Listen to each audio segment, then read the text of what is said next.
نواصل الإجابة إن شاء الله تبارك وتعالى. الأخت التي اتصلت ويعني تقول نطمئن على الشيخ حازم، أنا أقول لإخواننا احذروا الإشاعات مرة ثانية.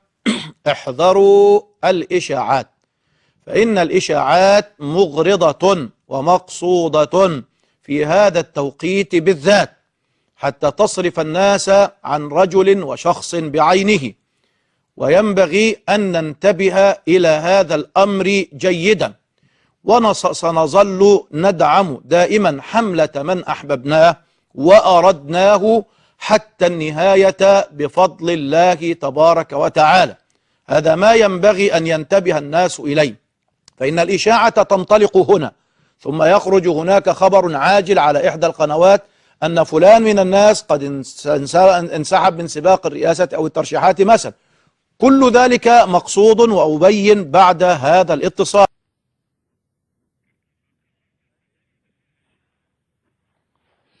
نعود إلى الأسئلة مرة تانية، فأقول لإخواننا كل هذه المهاترات التي يقودها العلمانيون والليبراليون هنا وهناك إنما مقصدها أن يفت في عضد هؤلاء المحبين لشخص بعينه. لكم تعرفونه أيها الأحباب، لأننا لا نحب أن نخترق الصمت الانتخابي حتى يعني لا تقع القناة في حرج، وبالتالي أقول هذا كله مقصود، فهذا اتهام باطل. ونحن عندما راجعنا الشيخ وأهله وإخوانه أكدوا أن هذا غير صحيح بالمرة، ولكن أقول اثبتوا على ما أنتم عليه حتى آخر لحظة إن شاء الله تبارك وتعالى، وستزول هذه الغمة. الله غالب على أمره ولكن أكثر الناس لا يعلمون. الأخ الحبيب الذي يقول بالنسبة لانتخابات الرئاسة احنا رأينا أن رجلا ما بعينه هو الذي سيرفع الراية، هناك ظروف خاصة قد أحاطت به، وإذا انتقلنا إلى آخر هل هذا يعد تخاذل عن الأول؟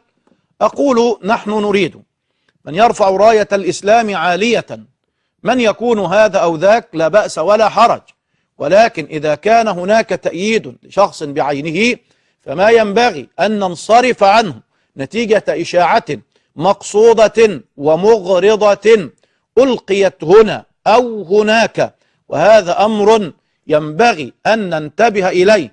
والأخبار التي ألقيت وقيلت إنما هي قالوا ادخل على موقع ما، هذا الموقع دخلنا عليه، والذي يقرأ ويفهم في اللغة الإنجليزية جدا يفهم هذا الذي أقوله، فإن هذا الموقع أيها الأحبة الكرام يسجل عليه كل من يريد التصويت حتى لغير المقيمين في أمريكا.